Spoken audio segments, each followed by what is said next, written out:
Taylor Elwood here with the Men's Mysteries, and I am so thrilled and stoked because I've got my brother Evan here with me. Introduce yourself, my brother. Tell us a Uh, little bit about who you are. yeah, thanks for having me. My name is Evan Bourcier. I currently live in Enfield, Connecticut. And man, who you are, that's such a big question. Uh, I don't know. I mean, mysteries are a big part of my life. And men's development, internal development, inner work are a huge part of my personal journey over the last 31 years of being on this planet, but especially the last few years, and just really excited to dig into that with you. Likewise, yeah, you and I met at Prime Leadership, which was run by Sacred Sons in November.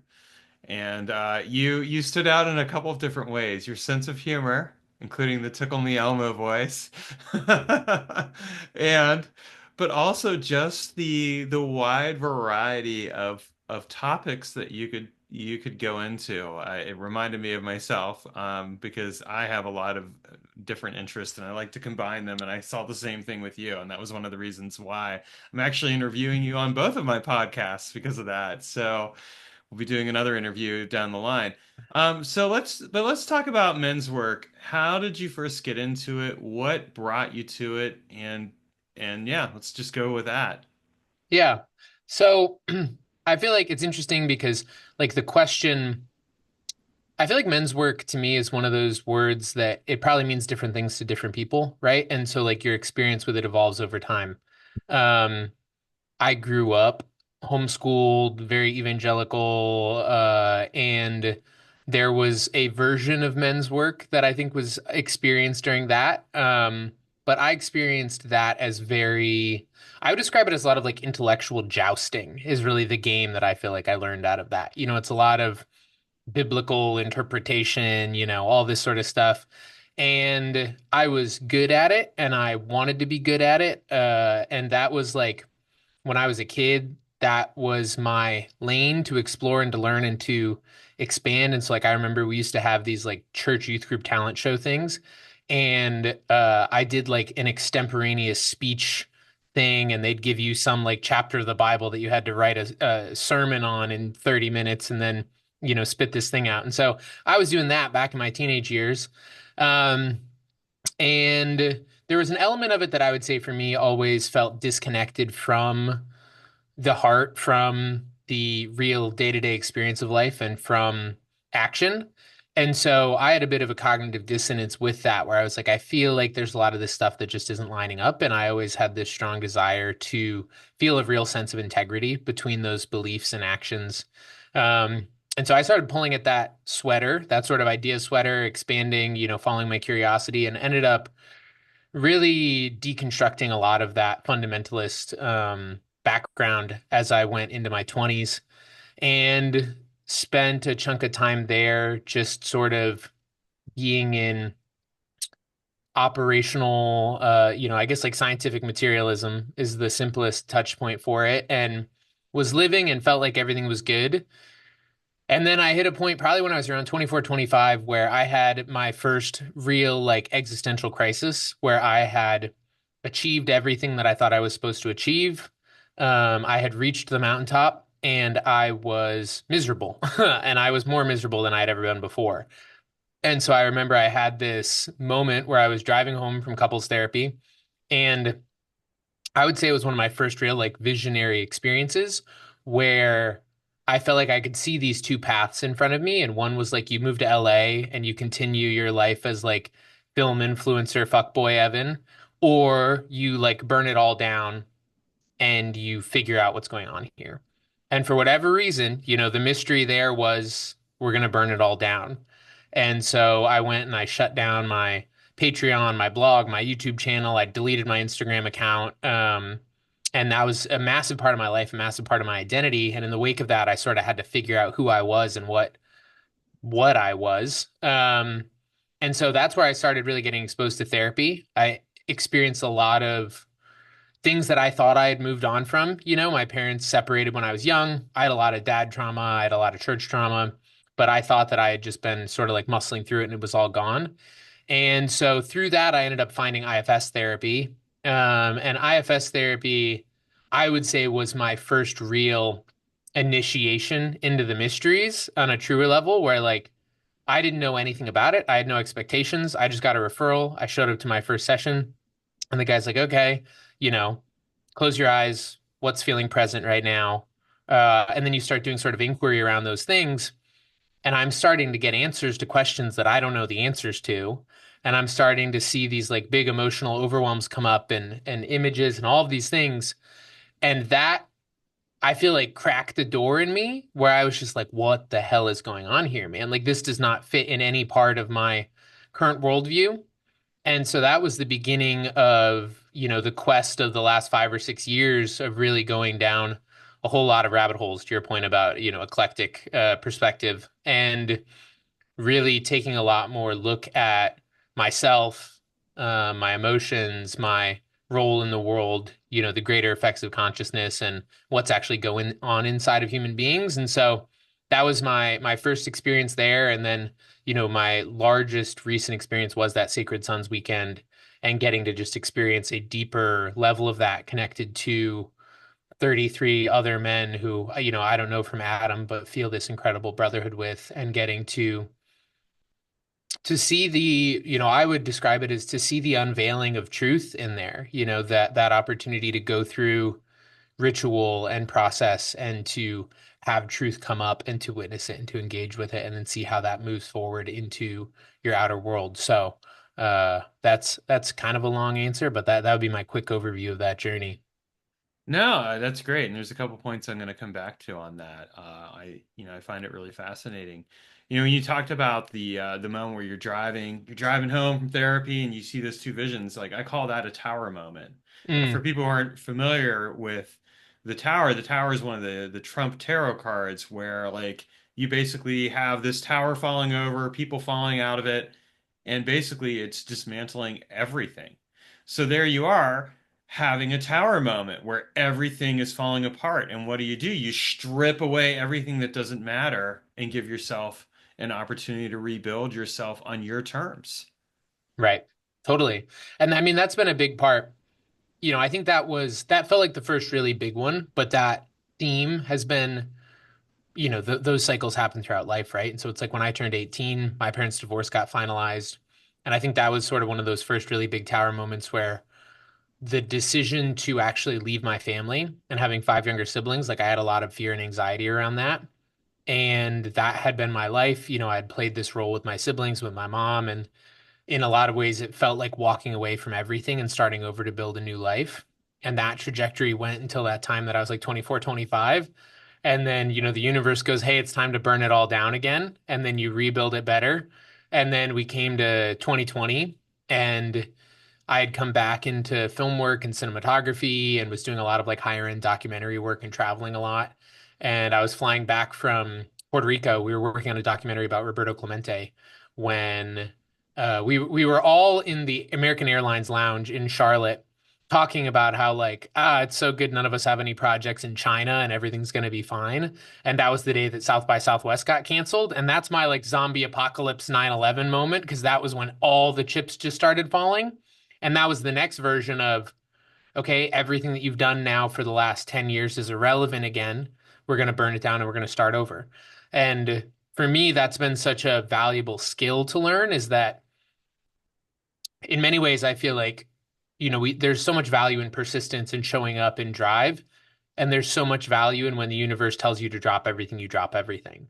And that you don't ask any questions and you don't look back. I call it sort of like the Lot's wife thing, where it's like you get told to leave Sodom and Gomorrah, you don't look back. Like we're just going forward from here. And so that lesson, which still is hard, and you get to new levels of it, even with what's going on right now in my life and letting go of things. But those tower moments really are the opportunities for a rebirth at the same time. Yeah, they are. They are absolutely amazing. And when you get them, I always recommend seizing them because it's your opportunity to reset your life on your choice. I've kind of been through a few of those in the last few years myself, and I'm glad I went through them in the end because it's like, okay, well, my life's on my terms now as opposed to Hmm. someone else's terms. I don't want to play by someone else's rules, and I think that's a important.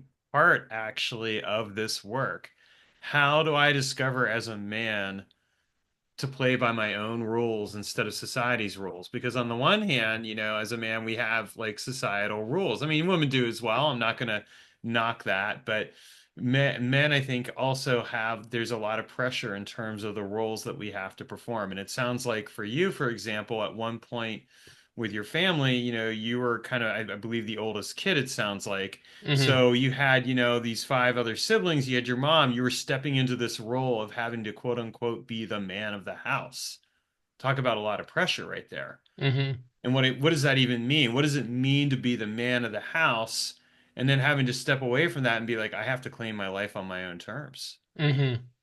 Yeah. And I think that's like, you know, from where I sit now, it's interesting because I guess the way that I see it is there's this element of burning off these attachments which are inauthentic, right? It's like you go through a season and you try things and you experiment with things and you have lessons and you experience new ideas and beliefs. And then there comes some point where like your soul goes, we have too much weight from things that are not ours. And so like during that earlier period where I was, at the end of my teenage years, it was like, hey, we've tried to play this sort of like fundamentalist Christian game for a long time, and it just doesn't feel authentic, and we're gonna have to burn a lot of that off. And that can be really uncomfortable. But that then you burn it off and you find that what is left, in the wake of the um dissolution, the whole Sauve coagula thing. It's like you dissolve it down to essence, and then what remains is essence, then you build again, and then you get this new level of sort of, okay, now I got sucked off center a little bit into a lot of the social hierarchy of what perceived success is and working with these big brands, but like I don't feel connected to the work anymore. And now we're gonna dissolve it right back to the essence again. And coming back to that soul essence time and time again and being willing to burn off everything. And like for me, the phrase that I always come back to is like the truth doesn't burn. And so when you're going through one of those seasons, it's like you can't actually break your essence, in my opinion. It's like if anything that you can lose is worth losing. And anything that comes with you are things that are worth carrying through. Um, but yeah, those tower moments, those Phoenix experiences of getting to go, okay, we're resetting and coming back to essence a little are some of the hard, it's Dark Night of the Soul level stuff, but then you come out with this whole new sense of clarity, this new sense of vitality, and this new sense of integration because you've kept the important parts of all of those lessons and you've burned off a lot of the stuff that wasn't serving you. Right. Well, I mean, this actually hits on a really important point, which is that you can't lose like you said, you can't lose yourself. You can't lose your identity. You might change aspects of your personality, which is a very different thing, in my opinion, from identity. But like the person that is there is still there. You still have your body, you still have your soul, you still have your emotions, you still have your creativity, your intelligence, everything else.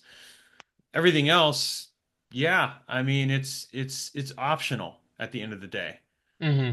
Relationships, all that other stuff. And if I'm going to keep something, I would prefer that I keep it because it's real, Hmm. as opposed to something where I'm just going through the motions because that's what society has told me.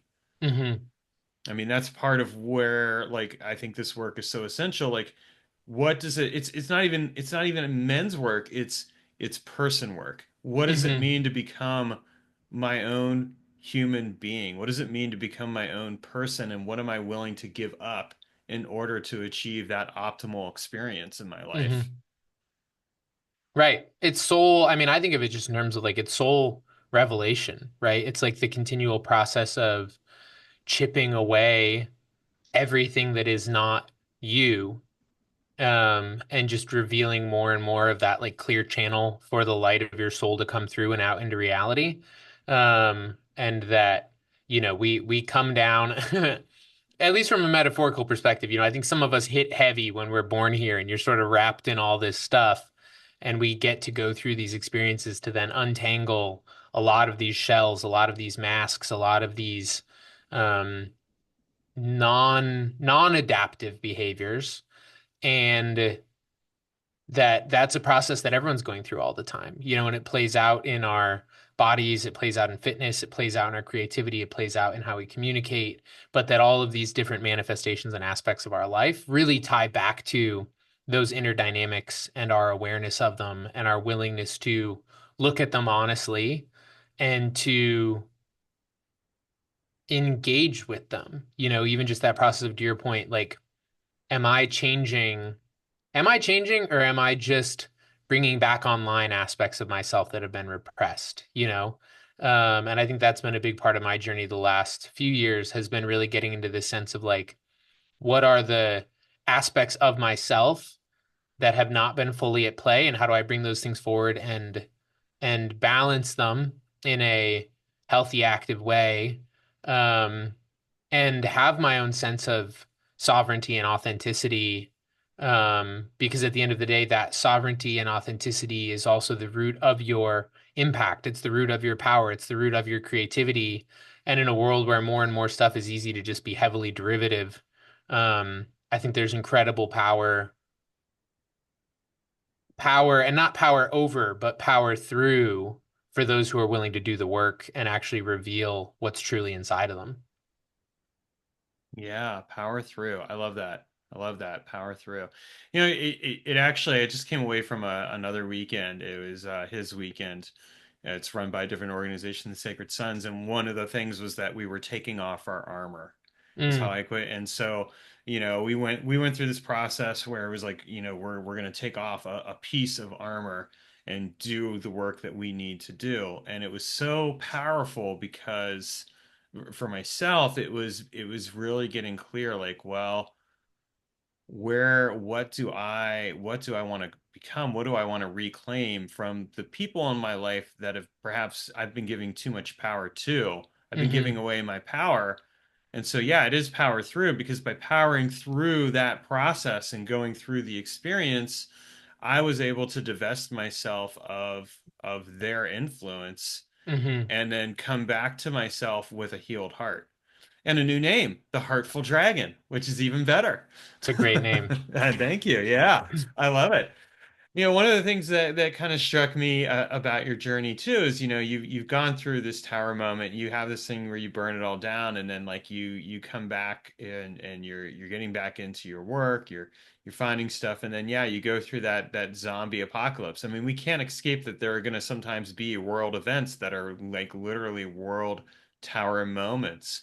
hmm But what advice would you give to somebody out there that's maybe going through something like that, where they might be giving up a sense of hope or follow through a direction? How do they get that back? Because obviously Mm, you have that and you've done that. I see that with you. It's one of the things that I admire about you. I appreciate that, man. I mean, I think, okay, so there's two things inside of that. One is that, like, the world is going to do world things. And I personally, I keep what I would call a healthy separation from a lot of that. I think there's a lot of energy that just gets sucked into shit that's so outside of our control in any sort of way. Uh, and that, like, it's leaky energy, right? It's just like, whether I had friends who over the last year, friends in Europe who were texting me and they're like, "Did you hear the latest thing Trump said or Biden said?" And I'm like, honestly, no, I don't care. And like, it's not my problem, not a thing that I have any agency in. It's not a part of my sovereign domain. Like, my kingdom that I have any agency over does not touch that. And so, like, I'm willing to just leave that outside. And like, recently, everyone's going on with this healthcare CEO thing, and people are like, "Did you hear about this?" And it's like, no, man. Like, if that's your entertainment, great. But like, what's going on and like just victimizing of all the crazy stuff that's going on takes away so much energy. It's so exhausting. It's so fatiguing. And so pulling back into that sense of like, what is my kingdom? What is my domain? Where do I actually have the ability to engage here?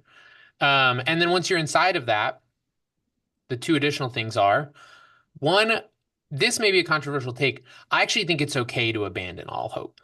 I think that there's a very important part of actually going through a tower moment, a dark night of the soul, that is, there are often times where it has to swallow you whole. And that you have to be entirely dissolved. It's like when a caterpillar turns into a butterfly, they dissolve entirely in the cocoon.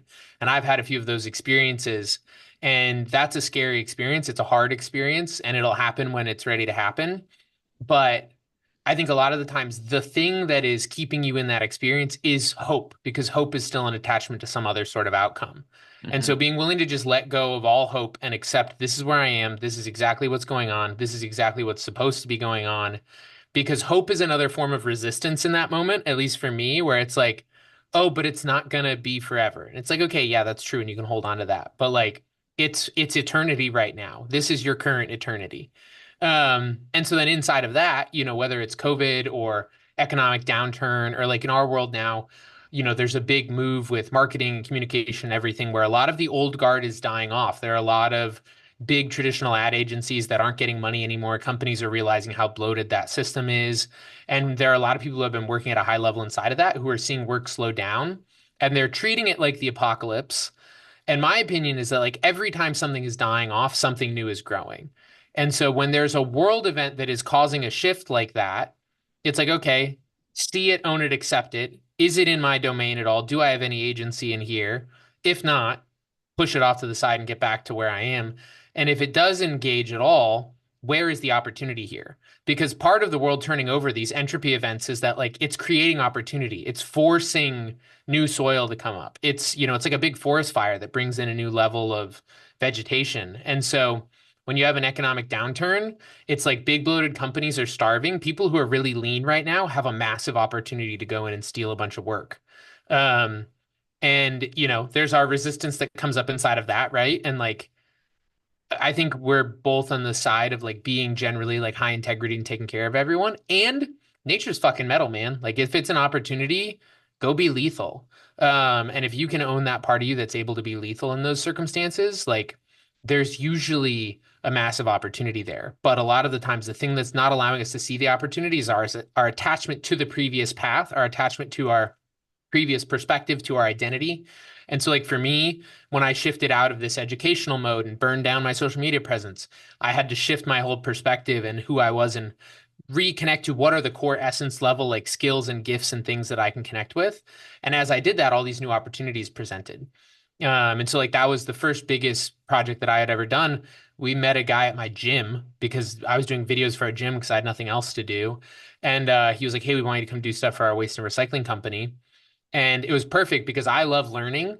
And so they had no infrastructure. And so I got to go in and learn everything. I got to go learn how safety systems work. I got to learn how their B2B stuff works. I got to audit their dumpster sizing program and all this stuff that like most video and creative people wouldn't have any interest in, but that I'm really passionate about. And then I got to go use all my skills from this back end of Apple, Bose, Walmart commercials, whatever else, and bring this high level of execution inside a scope that worked for them. And that opportunity led to hundreds of thousands of dollars in opportunity, but it was an identity shift, and it was finding that new role inside of the pivot.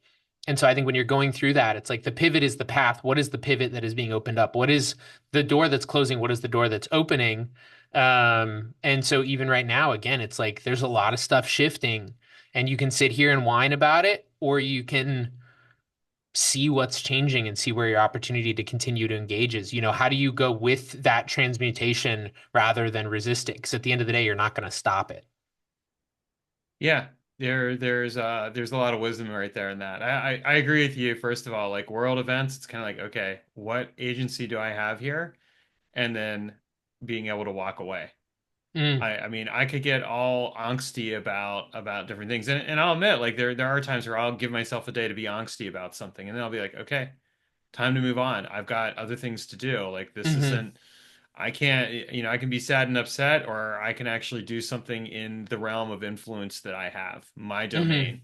And that's where I want to be. And you're right, like it is about finding that opportunity. I can either allow myself to only see the closed doors or the scarcity, or I can be like, okay, where's the opportunity here, and shift and focus on that. Because at the end of the day, 100%. that's what I really want. I want opportunities. That's what's going to lead to growth. That's what's going to lead to creating the life that I want on my terms, as opposed to someone else's terms.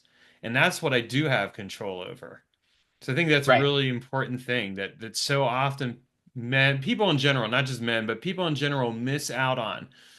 How much am I giving away? How much am I being the victim of a situation instead of actually tapping into my sovereign power and being like, okay, this is what I have control over. This is what I don't have control over. I'm going to focus on what I have control over and get what I want. Right. 100%. And that as you can shift into that, as you can pull off some of those, I just think of them as like high drag activities. It's like if we're looking at financials, it's like, high interest debt is just like a high drag activity on your financial picture, right? And it's like so many of these things are mental and emotional high drag activities. It's like, how do I just reduce drag and keep myself in this kind of low gravity state where I'm flexible, I'm adaptable, I am able to move, I am able to leverage all of my resources again relatively quickly.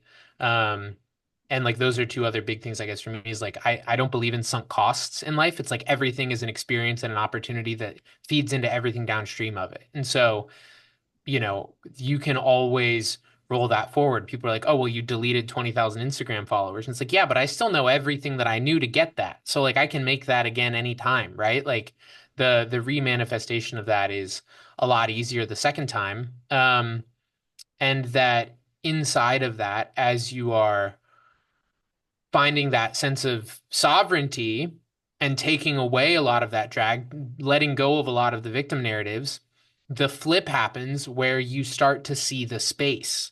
You start to see the gaps, you start to see the opportunities. And most people are stuck in a victim mindset where they only see the problems. And that's not to say that the problems don't exist and that those things aren't real, but the problems are also surrounded by a whole lot of space. And it's like the simple metaphor is like downhill mountain biking, right? It's like you look at trees, you hit trees, you look at space, you hit space. And so finding that space where you can stay in the space, you can stay in the opportunity, and you can stay in your lane because your space fundamentally surrounds your sovereignty, surrounds your authenticity, your unique skill set and your unique blueprint. And when you're sitting there just looking outside of yourself at everything that's going on constantly, you lose sight of yourself and you lose sight of the space because it's like, oh, well, that's saturated. That's this or that's that. And it's like, well, you have your own thing, man. You have your own opportunity to bring something forth here. You have your own voice. You have your own relationships, your own skills, your own perspective. Um, and so even back to like that kind of silly recycling opportunity, it's like my inner homeschooled nerd gave me an advantage over all these other film people at that point because it's like, oh, I can separate because I can just interact with this thing directly in a way that a lot of people need an intermediary. Um, and so taking that as you drain off that victim thing, which seems like a part of that evolution of going through those cycles, the space becomes clear and then your clarity becomes so much higher. Yeah. No, and that's my experience as well. It's kind of fascinating because what I'll kind of look back and I'll like I look back at this year alone and I'm like, yeah, I got out of a relationship, I left a job I hated, and then I decided to take the plunge and just like say screw it to graduate school, which I was originally going to go to, and just do something totally different, saying yes to myself. Why? Because I was tired of being a fucking victim. Hmm. Okay, let's just toss that aside. I have all these skills. And it's funny you mentioned that because I was thinking about like all the times that I bought classes and I learned certain skills, but I wasn't able to fully apply them at the time. And now I'm applying them and I'm like, wow, there was a cumulative effect where somewhere in the past, I wasn't ready for it, but some part of me knew further ahead that I needed it. And it was basically feeding me and saying, go for it, go do this thing. Yeah, you're going to fail a bit here. But that failure is actually going to teach you more than if you had succeeded. And then you're going to be able to apply it and take it and grow it up. Right. And that's so essential for this kind of work. We limit ourselves when we just get stuck on the like I'm afraid to fail. Well, guess what? Failure is going to happen a lot in your life. And Hmm. failures are opportunities. It's not that victimhood. Like you said, there's a lot of space for opportunity around it. Now, one thing I found that was so helpful also about changing this mindset, and I'm kind of curious as to your take on it, is that what I did was over the course of the last 4 months, I went through 6 different initiatory experiences, one after the other. And the idea behind it was I need to change myself, I need to calibrate who I am. The way I've been doesn't work. So I'm going to repeatedly push myself and push my personality through these experiences that's going to force me to change so that I have no choice but to repattern who I am completely Hmm. and utterly. So what's your experience around that? Yeah. I mean, I think that that's a really powerful tool. I think there's a lot of times where you can feel that urge, right? It's like the thing in the back of your mind, that thing you want to say in the back of your throat, that dream, that discontent, whatever it is, and that like it's on some level it's chaos magic, right? It's like we're just gonna fucking throw a lot of entropy into the system and see what sticks again. Um, and I think there's a lot of value in that. I mean, I think even just like trying new things in general, going into new contexts, going into places where you have no attachment, you don't know anyone. I mean, that was the big things for me going to Sacred Sons was like, I want to explore these aspects of myself in a world where nobody has preconceived notions about me. No one knows anything about me. And so as simple as it is, that changes how you show up. And like maybe there's a point in the future where that doesn't change how I show up, but like I can feel the difference when I'm somewhere that there is this weight to it that I have all this energetic attachment to. And that context changing does change your ability to actually shift those things. Um, I had another thought inside of that. It was related to, um, I don't know, I lost it, but it'll come back at some point here. Well, I'm gonna come back. I'm gonna come back to this because that was one of the reasons I did these things too. I'm like nobody knows me, and in a different context, like if I do have at least some degree of celebrity, so to speak, as an author and all this other stuff, so I know I can go to places where people know me, and it is incredibly limiting in some ways because it's Hmm. like okay, these people know me. But going into these events right now, at least for the next year or so, I have the real relative anonymity to do it. There at a certain point that'll change, and that's fine. Then I'll just shift to another set of experiences while continuing on. But it's an interesting thing because when people don't know who you are, it doesn't matter what you've done or any of those other things. It actually gives you the freedom to just totally break every structure that you have, create a mini tower moment through that initiatory experience and be like, okay, here I am. What do I make of myself? There's no Right. attachments here and there's no image that I'm living up to or any of that other stuff. Right. Well, and you remove that element of your own subconscious experience of everyone's projections onto you. And whether those projections are real or in your own mind, where now you're assuming what they're assuming about you and reflecting it back on yourself. It's like you're actually coming into this sort of transparent space where you get to engage with what's actually there rather than all the swirling narratives. And that did remind me of the thing. It's kind of jumping back, but um when I was first getting into some of this work, there's new layers of like finding things that you thought you had moved on from or that you didn't know were still playing out, right? These things that are like deeply hidden inside of our psyches, the deep secrets that we keep. And I had an incredible experience with that back in March. I was in Nashville and I did this group psychedelic journey with some friends who I'd met in January. And it was my first time doing anything like that in that context. I'd had a few experiences with like mushrooms and MDMA, but I had no clue what I was getting into. I was just like, I feel like I'm called to this, showed up, and the whole experience was wild. But one of the most interesting experiences was um, our friend came over to me at one point and she was like, "You're being kind of like awfully isolated." And I was like, "Oh, I'm sorry." And she was like, "Do you mind if I just like snuggle you?" And I was like, sure. And I could feel every cell in my body being like a 12-year-old youth group kid again and screaming that this was wrong. Like something wrong is happening here. But I could also see it just enough to go like, nothing actually wrong is happening here. This is fine. We're fine. But like it was so deep in me that like even being able to relax into that and to be with that was such a powerful experience.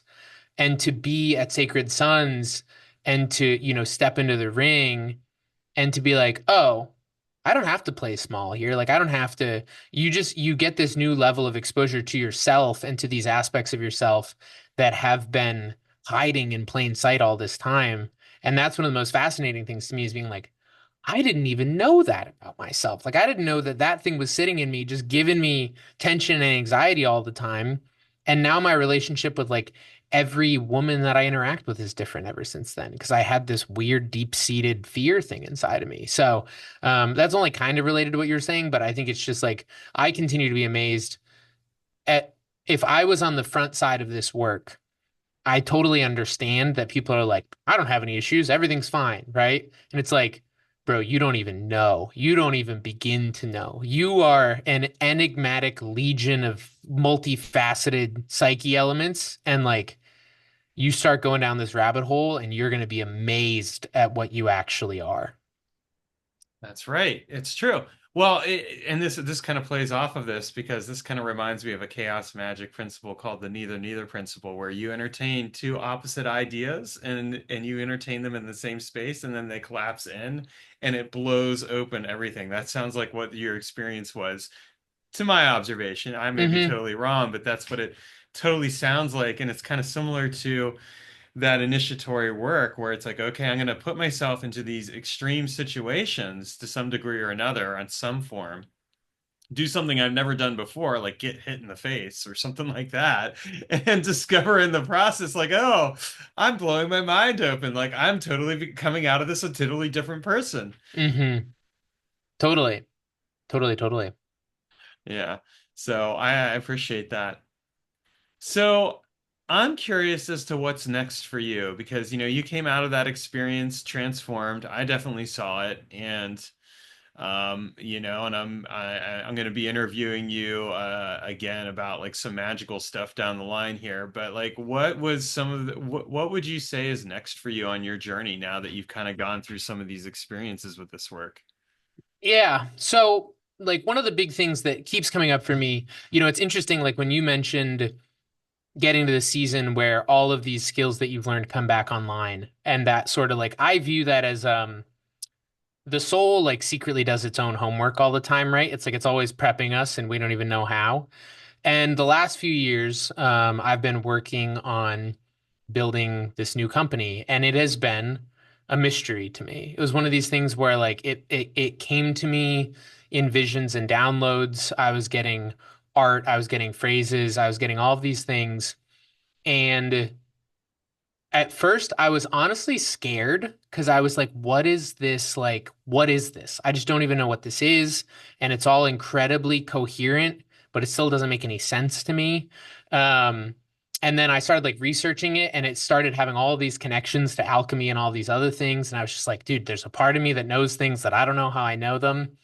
And long story short, like I think where that's brought me now, especially in this last season of work, is integrating a lot of my experience with storytelling, with art, with filmmaking and media production, with men's work and people work. I think that like men's work, to me, there's a real level of like opportunity for integration. I feel like there's still a lot of like male female separation, at least in the worlds that I live in, and starting to integrate those things can be helpful. But I do think there's also a space where actually just facilitating transparency amongst men is so valuable for everyone involved. And so, that first like 6 years of my career, I built an online film community called the Super Secret Film Group, and we ended up growing that to about 5,000 members.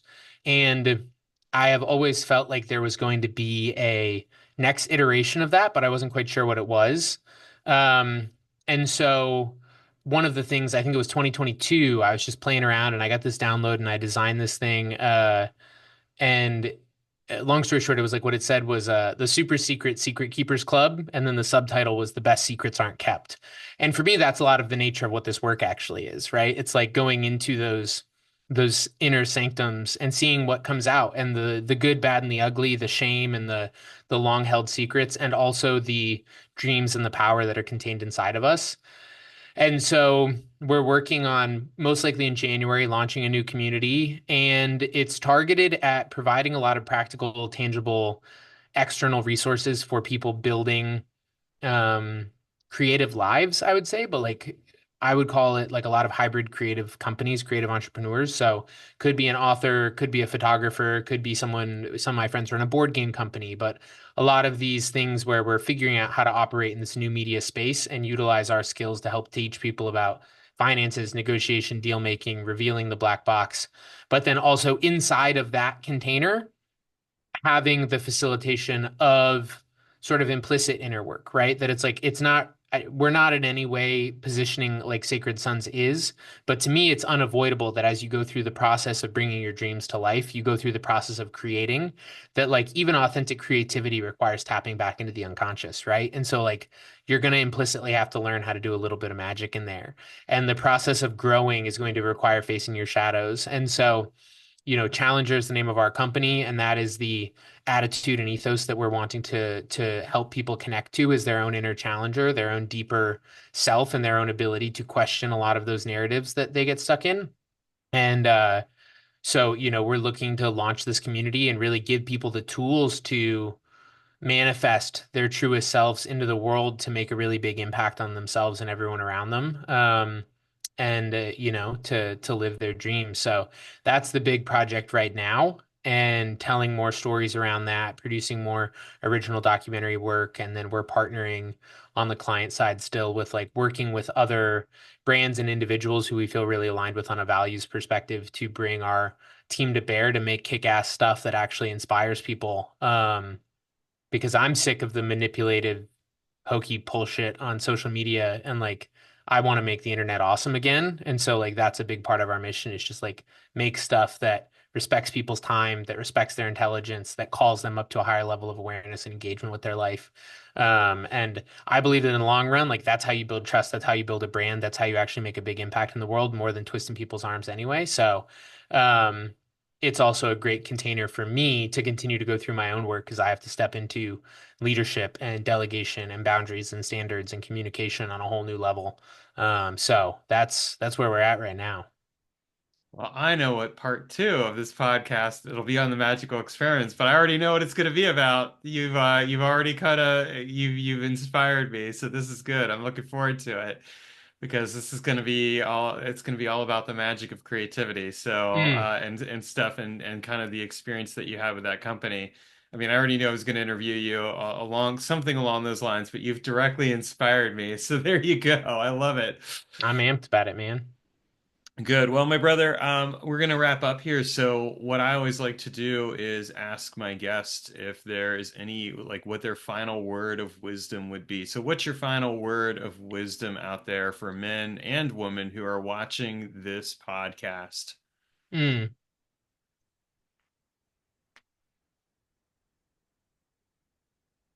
I think the biggest thing that I feel is that it is it is so brave to admit what isn't working. It is so brave to let go. It is so brave to fully fall into the void and be willing to let it catch you. And that we're going through a season where I think a lot of people are becoming aware of the things that aren't serving them, of the ways that they are not serving themselves and those around them, and that to walk away is one of the scariest things you can ever do in the world, especially when something has served you, has been a part of your life, has been a part of your identity. But that my admittedly anecdotal experience is that every time I've found the courage to trust my gut and walk away from something, there has been something better on the other side. And there's been a new level of healing, a new level of integration, a new way of being. And so if the universe starts burning, just fucking burn. You're gonna be okay. Love it. Totally here for it. 100% agree because of my own experiences. And you know what? You just level up, you expand into that discomfort and you grow. And Yep. that's what we want to do. We want to grow. All right. Well, thank you so much for coming on and making some time for me today. I really appreciate it, my brother. And I'm so proud to see you on your journey of growth. You are totally killing it. Thanks, Taylor. I really appreciate you having me, and I appreciate you doing this. I just wanted to call that out real quick. I know there's a lot of work that goes into this stuff, and you coordinating things and putting it out there, and a lot of people are benefiting from that. So, thank you for your time and your service through this and the infinite impact that you're having on the lives of your listeners and consequently the lives of everyone who they get to interact with. Received. All right. Thank you again for watching that amazing interview with Evan. He is such an amazing creative person. When I met him, it just totally blew my mind. And if you haven't read my book, The Quest for Mature Masculinity, you can get that at my site, inneralchemycoaching.com. and go and check out slash mature or quest for mature masculinity and get reading. I have it available as an ebook, as a print book, and also as an audiobook. All right, have an excellent day to all of you out there, and I hope that this inspires you on your journey.